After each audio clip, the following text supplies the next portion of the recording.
Bonjour à tous! Donc dans la continuité de mes vidéos associées aux saisons, voici logiquement la suivante. Elle aura pour thème l'été selon la médecine traditionnelle chinoise. Donc cette saison, elle débute le 6 mai, elle s'étend jusqu'au 22 juillet et elle est associée à l'élément feu. C'est une période très yang de l'année. Elle régit le cœur, qui est un organe yin, et l'intestin grêle, qui est un viscère yang. Sont aussi associés deux autres méridiens. Le maître-cœur, qui joue un rôle de bouclier du cœur, et le triple réchauffeur, qui essentiellement joue un rôle de thermorégulation du corps. Donc observons de quelle manière nous agissons durant cette saison. Nos vacances sont en réalité surtout faites de voyages, de marches, de nage, d'activités touristiques en tout genre, de découvertes de pays ou de régions plus ou moins lointaines. Elles se composent principalement d'activités, de mouvements et de rencontres vers l'extérieur. C'est l'énergie yang qui nous anime durant cette saison et qui nous entraîne au rire, à festoyer, à danser, à communiquer avec les autres, que ce soit avec ses amis, sa famille ou lors d'innombrables festivals culturels et musicaux qui ponctuent cette saison. Dans la tradition chinoise maintenant, l'été est également la saison de la maturité. Ce que nous avons semé en hiver, mis en mouvement au printemps, arrive à maturité en été, avant de rentrer dans la phase de repli de l'automne. À cette période, toute l'énergie qui a été concentrée, stockée, atteint maintenant son point ultime de développement et d'épanouissement.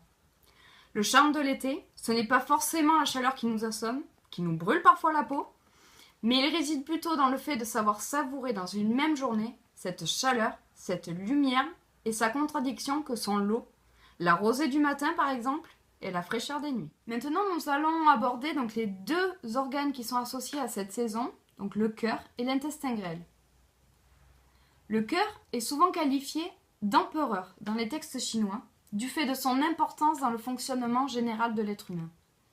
Il se manifeste dans le teint, dans la parole, claire et posée. Sa fonction principale est de produire et de faire circuler le sang dans le corps. Il gouverne les vaisseaux.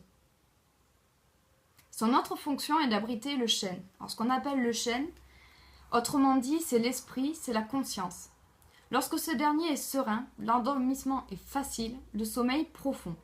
Dans le cas contraire, cela peut provoquer des insomnies, des états d'anxiété, d'agitation, de confusion mentale, de palpitations et voire même de dépression. Le cœur contrôle aussi la transpiration. La nuit, on l'appelle d'ailleurs les pleurs du cœur. Notre capacité à être à l'aise avec nos émotions est ainsi une des clés d'un esprit sain et paisible. La joie et la compassion prennent alors le dessus. La quiétude de l'esprit peut aussi être interrompue ou perturbée lorsque la qualité et la quantité du sang sont amoindries. Les organes ainsi que certaines régions du corps sont alors moins bien nourris. C'est une cause principale des mains et des pieds froids. Pour les femmes, cela jouera indirectement sur la qualité des menstruations, elles aussi de basse qualité.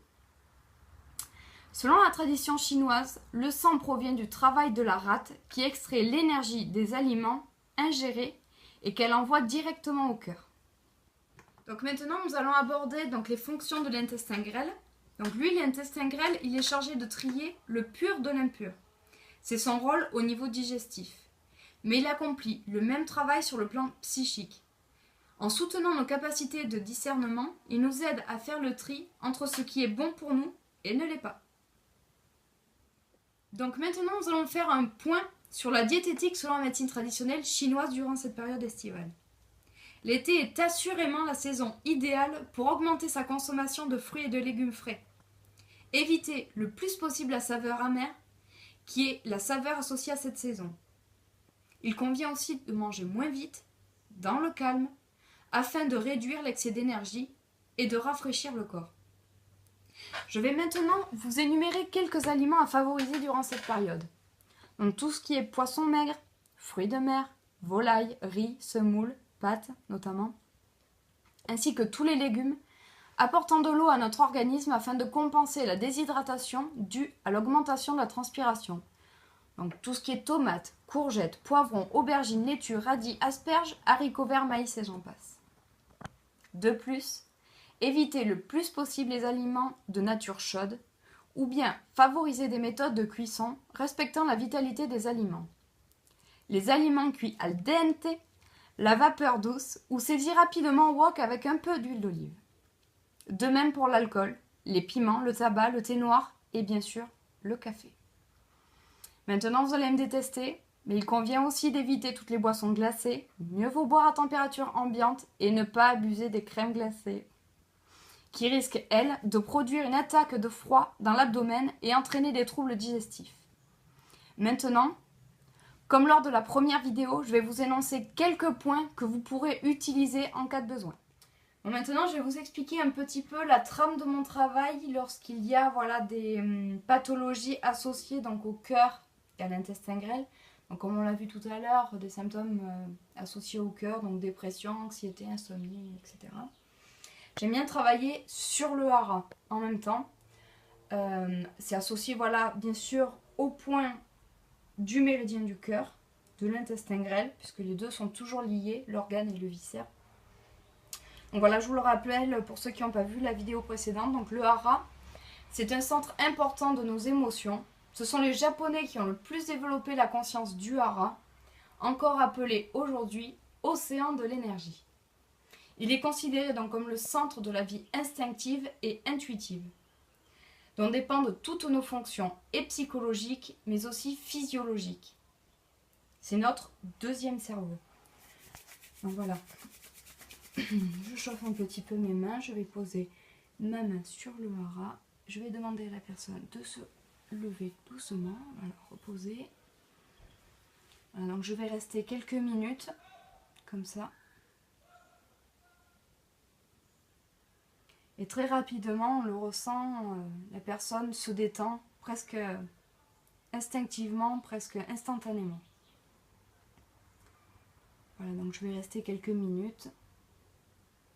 Et voilà, et ce travail-là, justement, va avoir un impact important sur tout ce qui a rapport avec le mental de la personne. Voilà, maintenant je vais vous donner quelques explications donc, concernant le méridien du cœur.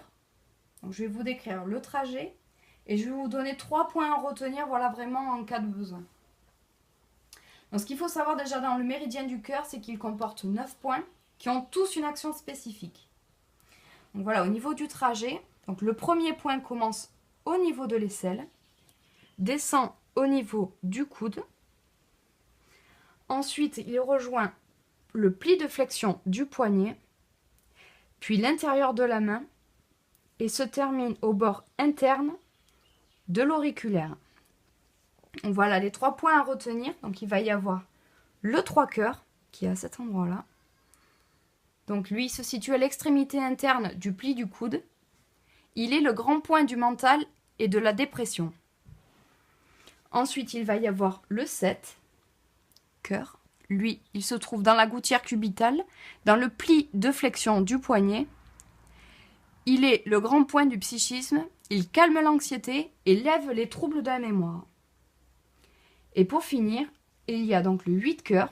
Donc lui, il n'est pas difficile à trouver non plus. Il suffit de fléchir les 2 derniers doigts.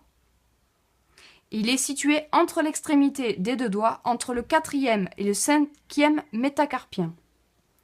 Donc, à cet endroit-là. Lui, il est utilisé pour calmer les petites dépressions et les petits coups de blues. Pour renforcer son action, il est associé au 8 mètres cœur, touchant le 3e métacarpien. À cet endroit-là. Voilà, donc les 2 combinés permettent de bien soulager tous les troubles mentaux, les petites dépressions, l'anxiété.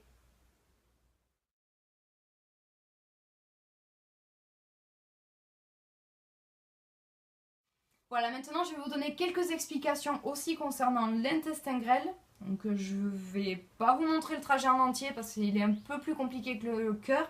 Voilà, il commence au niveau du poignet, continue au niveau du coude, il arrive au niveau de l'omoplate et il revient au niveau de la joue. Grosso modo, c'est ça. Donc lui, il comprend 19 points. Je vais vous en donner 3 en cas de besoin, pareil. Donc il y a d'abord le 3, intestin grêle, qui se trouve à cet endroit-là. Donc lui, à l'extrémité du pli de flexion, lorsque l'on ferme la main, il est le grand point des torticolis, des cervicalgies. Il agit sur les ballonnements sous-ombilicaux et redonne de la clarté à l'esprit. Ensuite, il y a le 8, intestin grêle. Donc lui, il longe le cubitus pour arriver sur la face postérieure de l'articulation du coude.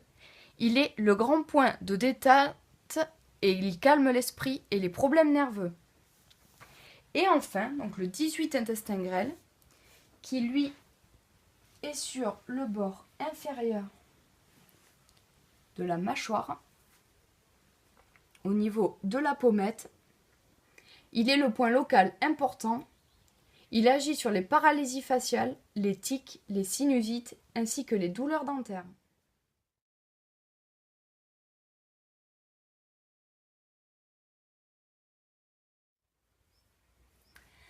Voilà, nous arrivons donc au terme de cette vidéo qui concernait l'été selon la médecine traditionnelle chinoise. J'espère que les quelques informations que je vous aurai apportées concernant cette formidable médecine naturelle vous auront éclairé. Merci à tous d'avoir regardé cette vidéo jusqu'au bout. N'hésitez surtout pas à me contacter pour toute information complémentaire ou rendez-vous. Et au plaisir de vous retrouver très vite lors d'une prochaine vidéo.